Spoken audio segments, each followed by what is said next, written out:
I'm going to show you everything you need to know for shiny hunting in Pokemon Scarlet and Violet. There's also some exploits we can do in order to make it even easier, actually significantly easier, and make it so you can get whatever Pokemon you want as a shiny. Now, there are some things that you're going to need to know before getting into this. So, for example, the shiny Pokemon don't have some crazy animation or anything.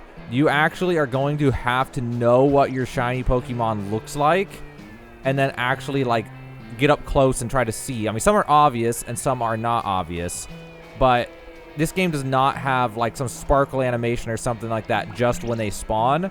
In Pokemon Arceus, they did. They would literally, when they appeared in-game, there'd be, like, sparkles and stuff that would appear, and you hear some obvious noise. This game does not have that.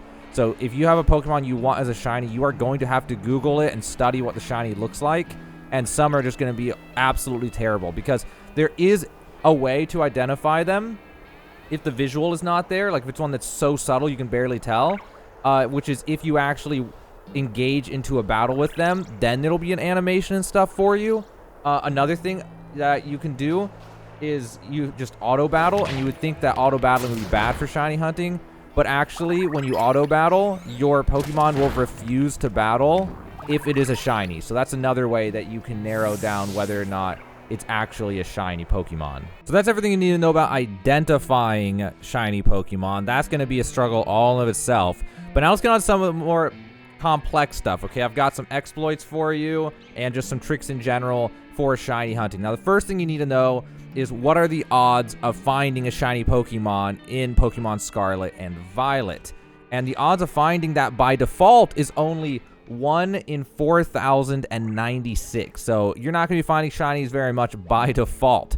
But there are a few things you can do to increase the odds of this. And a lot of these you can do early game, and some of them you can only do late game. So in this video, I'm kind of focused on how to just do this at any point in your game. But I also want you to be aware of what you can do at the very end of your game and even just later in the game. So in the previous games, there was something called a shiny charm. And that actually does exist in this game, but you won't be able to get it until the very end of the game, because the method for getting it is the same as in Arceus, where you have to have caught every single Pokemon in the entire Pokédex before you can get the shiny charm. So you're not even going to worry. Most players, like 95% of players, are not going to get to that point before getting bored of the game. So probably not happening. But just be aware, it is an option if you are, a true diehard. But also, in this game, there's a new thing. There's two new things, actually, you need to know about. One of them is that there is a sparkling food buff. So you might be familiar with the whole picnic system. And when you make a picnic, I can't do it on a slope, but when you make a picnic, you can make foods that will give you buffs while you're out doing things. And these buffs change depending on what recipe you use and what you add to it and stuff like that. There's custom recipes and there's like set ones you can get and stuff. And there are recipes in this game that will increase your chance of finding a shiny Pokemon. It's I think called like sparkling, like the buff is. And you can do that, but it also again is very late game. You won't be able to do the recipe till late game because one of the ingredients you need, it's like a sparkling something, is from a 5-star raid equivalent. So like you won't be able to do it until your Pokemon level like what, 50, 60, something like that. But these recipes, how you see meal power, and there's encounter power and raid power and egg power and all this, there'll be sparkling power on some that you'll end up getting, and then you'll be able to make things that'll increase, or eat food that'll increase your chance of finding shiny Pokemon, and those will help a lot. But again, that's also late game. So what can we do in the early games? I want to talk now about the things that we can do right now in the early game, mid game, where where most players are at before they end up quitting the game. Which brings us to a mechanism that existed in Arceus that has returned in Scarlet and Violet, which is called outbreaks. So you'll be able to find outbreaks on the map. They have this weird icon behind this thing. You can't see because I've already seen this one, but if it's a Pokemon you've never seen before, there will just be the icon, and then there'll be a question mark behind it, or on front of it. But if you've seen the Pokemon before, then the Pokemon will be overlaid on top of it. So here's an example of one where I have not seen the Pokemon yet, and there'll just be a question mark. And again, if I've seen the Pokemon before, then you'll have to notice it behind the overlay of the actual Pokemon itself, and tells you what Pokemon is there, which is extremely helpful because of the exploit that we're going to be using so that you can get any shiny Pokemon you want from these outbreaks. Now, the reason these outbreaks matter is because of a few different reasons. One is you can get a specific Pokemon to spawn that you over and over and over again to try to get the shiny Pokemon that you want. But also, there's a brand new mechanic in Pokemon Scarlet and Violet as it relates to these outbreaks. So if you go to one of these outbreaks and you start defeating the Pokemon there, once you defeat 30 of them, it'll give you a message that'll tell you that the outbreak is lessening. And when that happens, it'll increase your the chance of finding a shiny Pokemon. And then once you defeat 60 of them, the chance of finding a shiny Pokemon at that outbreak goes even higher. Now, defeating 60 Pokemon sounds like a pain in the butt, and it is, but that's also why there's auto-battling, so you can just press R and send out your Pokemon, and press R2, ZR, I guess it's called, whenever you want to recall it. And in order to auto-battle effectively, type advantage matters unbelievably in auto-battles. Like, I could take a Pokemon that would literally win no matter what, but if it's the wrong type, it may just lose no matter what in an auto-battle. But also, if you just have if you're high enough level in general, though, you'll just overpower them. But you'll just run around an auto battle until you defeated 60 of these things. And then after that, your odds are increased. But that's where we need to get, just a second, we'll get to the exploit. Actually, we'll talk about the odds for just a second now. So the actual odds stacking can change. So you can stack all these things. So the odds for, again, the default odds for finding a shiny are 1 in 4,096. After you defeat 30 Pokemon at an outbreak, then your chance of finding a shiny at that outbreak doubles, which takes you to 1 in 2,048. But if you defeat 60, then your odds get cut by like down to 1/3 or something like that, and then it becomes 1 in 1,365 to find a shiny Pokemon. And then if you add on the shiny charm or the sparkling tier 3 buff, it can also go further. Now, I don't know exactly if this is accurate. I hope it is. I got this last bit of information from someone else named Philly Beats You on YouTube for this last part, so I don't give credit for this, the numbers on this last section right here. So with the 60 defeated and the shiny charm, it's apparently 1 in 819 Pokemon to find a shiny at an outbreak. And if you've defeated 60 and you only have the sparkling tier 3 buff, then apparently it's 1 in 683. And then if you've defeated 60 at the outbreak and you have the shiny charm and you have the sparkling tier 3 buff, then apparently the outbreak Pokemon have a 1 in 512 chance to spawn in as a shiny Pokemon. Now, for most of us, it's not really going to matter. 1 in 1,365 from just defeating 60 is probably good enough for most of us. So then there's a question of how can we force this to go faster? Now, here's where we get to finally get to some exploit territory on how to farm shinies way faster and more effectively. The first one is just a hardcore exploit. So what shiny Pokemon do you want to catch? Well, how can we reset these outbreaks? It turns out that these outbreaks reset every single day. So there's a simple trick you can do to just keep re-rolling your outbreaks over and over and over again until you find one that you want.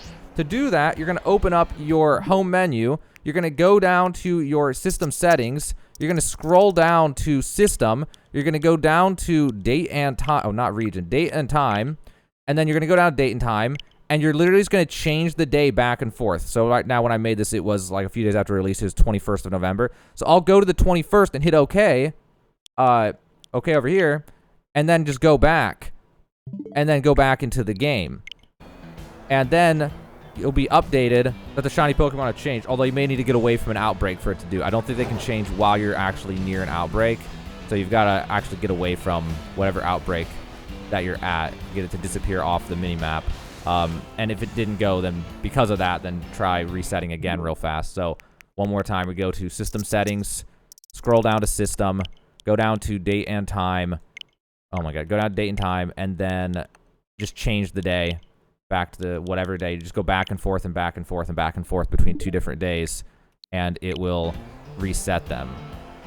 So you see at the top right, Pokemon from the outbreak are dispersed. and there are mass outbreaks occurring. So now you just open up the map, and you zoom it out a little, and then you just scroll around and try to, whoops, always do that. Scroll around and try to find the new one. So here's a new one right here. And if you don't like the Pokemon that you see, or if you see one that you haven't seen the Pokemon, you can go to it. But you keep doing that until you see, like, Larvitar, or whatever cool thing, Dratini, or whatever else you want to catch, Charcadet, if it even can happen. And then you want to do everything else I'm about to show you in order to catch a shiny. So that is a huge exploit you can use in order to get exactly whichever shiny Pokemon you want to get. Now, it's also important to consider your level. If you're actually really low level, like level 10, 20, 30 Pokemon, stuff like that, you may have to just reset until you get an outbreak in an area low enough level for you to be able to auto-battle it. Without auto-battling, it's going to suck real bad to do this. But then another thing you can do is there's an XP farming trick early game that I have a video about that you can check the description of this video to find. And there's a way just right out of the gate to start leveling super fast. And in like an hour or something, you can probably have Pokemon that are level like 50 or so, something like that. So that can also be done if you're really just in a rush to get shinies, or a rush to, you know, if that's just interesting to you and you want to do that. But anyway, let's get to the last bit of the juicy stuff for this guide. Once you've done everything that you're going to do to increase your odds, and you got the shiny Pokemon that you want to try to farm, now what you need to be able to do, and you've defeated 60 of them and all that, so what you need to do now is you need to be able to reset them. Now, there are 3 methods for doing this, and it just depends on which one you want to do. I think probably the best one is going to be the running away and coming back. So all these Pokemon here, if I just run away until they actually despawn like that, then what I can do is just come back in, and all the ones that spawn in now will be a completely fresh set of these Pokemon for me to look at. So you literally just run away and come back, and that will work to reset them, which is kind of crazy. But then there's actually 2 other methods you can do to reset them. So another thing that you can do is the picnic method. So you get to the center of the outbreak, and then you're going to open up the menu and make a picnic. And then you're just immediately going to pack up and go as soon as it'll let you pack up and go. Which, I kind of prefer the running away and coming back, just because the running away and coming back feels faster. But the picnic method is, like, much more chill, I think. You don't have to running into wild Pokemon and stuff.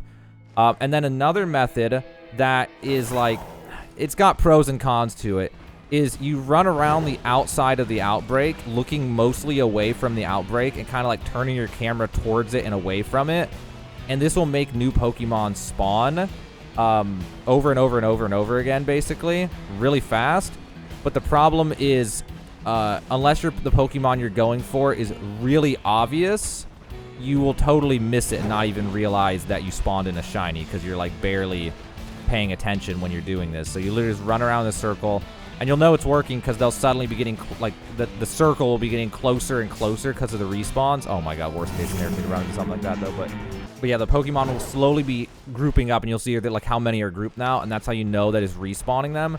So you could do it that way, and just every little bit you stop and then look at every single one, and then you start running around the outside again of them and looking away, and kind of turn the camera in and out a little bit as you run around the circle, and then stop and take a look and see if there's any shinies. But again, that method's really only going to be good if it's only really going to be good if the shiny's obvious. If the shiny is subtle, there's, like, no shot. Like, I mean, you can still do it. I guess it's probably equal to some of the other. It might be the best way, really, if, like, you know, if it's consistent enough for you.